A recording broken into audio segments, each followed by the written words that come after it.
ଯାତ୍ରାର ଖଳନାୟକ କ୍ଷିତୀଶ କୁମାରଙ୍କ ପାଇଁ ଆଜି ମୁଁ ଗୋଟେ କବିତା ଲେଖିଥିଲି। ସେ କବିତାଟା ବର୍ତ୍ତମାନ ମୁଁ ପାଠ କରିବି। କବିତାର ଶୀର୍ଷକ ହେଉଛି ଅପୂର୍ବ ଯୋଡ଼ି।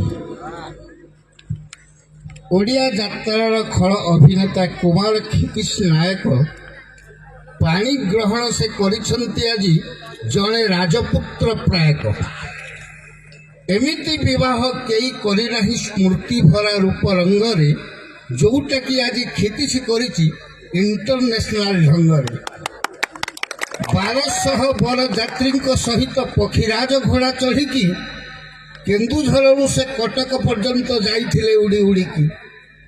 ବାଣ ରୋଷଣୀରେ ଦୁଲୁକେଇ ଦେଇ ଚୌଦ୍ୱାର ନାଲି ମାଟିକି ସ୍ୱପ୍ନ ସୁନ୍ଦରୀଙ୍କୁ ବିବାହ ହେଇଥିଲେ ସବୁରି ରେକର୍ଡ କାଟିକି। ପୁଷ ମାସରେ ଶୀତୁଆ ସନ୍ଧ୍ୟାଟି ସ୍ମୃତିଗାନ କରେ ସୁଖର, ଗୀତ ନୃତ୍ୟ ବାଦ୍ୟ ସୁର ଝଙ୍କାରରେ ହୋଇଛି ଉତ୍ସବ ମୁଖର। ସାରା ଶାଳଡିହା ପଞ୍ଚାୟତ ପୁଣି ଆଖପାଖ ଯେତେ ଅଞ୍ଚଳ କ୍ଷିତୀଶ ବାବୁଙ୍କ ରିସେପ୍ସନ ପାଇଁ ହୋଇ ଉଠେ ଚଳଚଞ୍ଚଳ। ପାନ ଦୋକାନରୁ ପାର୍ଲାମେଣ୍ଟ ଯାଏ, ଗ୍ରାମଠୁ ସହର ବଜାର, ନିମନ୍ତ୍ରିତ ଅତିଥିଙ୍କ ସଂଖ୍ୟା ବୋଧେ 12ରୁ 15,000। ମନ୍ତ୍ରୀ ଏମଏଲ୍ଏଠୁ ଏସ୍ପି କଲେକ୍ଟର କ୍ଷିତୀଶର ଘର ଖୋଜିକି କେତେ ଦାମୀ ଦାମୀ ଉପହାର ଧରି ସବୁ ଆସିଛନ୍ତି ଭୋଜିକି। ଆସିଛନ୍ତି ସିଂହ ବାହିନୀ ଓଲର,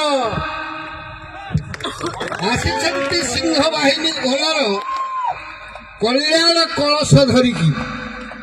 ଆସିଛନ୍ତି ସିଂହ ବାହିନୀ ଓଲର କଲ୍ୟାଣ କଳସ ଧରିକି। ଖୁସି ହେବେ ସିଏ ନବ ଦମ୍ପତିକୁ ଶୁଭ ଆଶୀର୍ବାଦ କରିକି। ନାଟ୍ୟକଳା ଗର୍ବ ପିୟୁଷ ତ୍ରିପାଠୀ ଫର୍ଚୁନର ଗାଡ଼ି ଛାଡ଼ିକି ଆଜି ଏ ଭୋଜିର ଦାୟିତ୍ୱ ବୁଝନ୍ତି ଆଉଁସି ଆଉଁସି ଦାଢ଼ିକି। ଆଜି ଏ ଭୋଜିର ଯାତ୍ରା ନିର୍ଦ୍ଦେଶକ ନାଟ୍ୟକାର ଆଜି ଭୋଜି ଖାଇ ଏଠି ରହିବେ। ସଂସାର କେମିତି ଚାଲିବ କ୍ଷିତୀଶ ବାବୁଙ୍କୁ ବୁଝେଇ କହିବେ। କହିବା ବାହୁଲ୍ୟ ଏମିତିକା ଭୋଜି ଖାଇ ନାହିଁ କେହି କୋଉଠି। ଲୋକେ କହୁଛନ୍ତି କେନ୍ଦୁଝର ରଜା ପୁଅ ରହୁଛି ଚଉଠି। କୁକୁଡ଼ା ଚିଙ୍ଗୁଡ଼ି କଙ୍କଡ଼ା ଇଲିଶି ଯିଏ ଯେତେ ଯାହା ଖାଇବେ ଖାଆନ୍ତୁ, କୋଉଥିରେ ନାହିଁ ସାଲିସ। 14 ପ୍ରକାର ଆଇଁଷ ଆଇଟମ ଛେନା ଛତୁ କିଏ ଖାଉଛି? 14 ପ୍ରକାର ଆଇଁଷ ଆଇଟମ ଛେନା ଛତୁ କିଏ ଖାଉଛି? ସମୁଦ୍ର କଙ୍କଡ଼ା ଗୋଟେ ଖାଇଦେଲେ ଆତ୍ମା ଶାନ୍ତି ହେଇଯାଉଛି।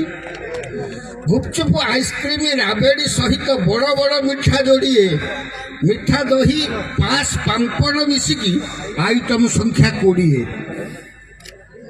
ଜାଣିଛନ୍ତି କେହି କ୍ଷିତୀଶ କାହିଁକି?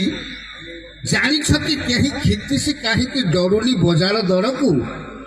ଆରେ ସ୍ୱୟଂ ଲକ୍ଷ୍ମୀ ଦେବୀ ଆସିଛନ୍ତି ପରା ଅର୍ଦ୍ଧାଙ୍ଗିନୀ ସାଜି ଘରକୁ। ଏମିତିକା ଜଣେ ସୁଲକ୍ଷଣା ନାରୀ ପାଦ ଯାହା ଘରେ ପଡ଼ିବ, ଅବଶ୍ୟ ସେ ଘରେ ଧନ ସମ୍ମାନ ହୁ ହୁ ହେଇ ବଢ଼ିବ। ସତୀ ସାଧ୍ୱୀ ପ୍ରତିପଦା ସ୍ନେହଶୀଳା ଲାବଣ୍ୟବତୀ ସେ ରୂପରେ, ଏଇ ସ୍ତ୍ରୀ ପାଇଁ କ୍ଷିତୀଶ ବସିବ ଐଶ୍ୱର୍ଯ୍ୟର ଶୃଙ୍ଗ ଉପରେ। ଶିବ ପୂଜି ଯିଏ ମକର ମାସରେ ପ୍ରୟାଗରେ ସ୍ନାନ କରନ୍ତି, 7 ଜନ୍ମ ପରେ ଏମିତିକା ଜଣେ ସୁନ୍ଦରୀର ହାତ ଧରନ୍ତି।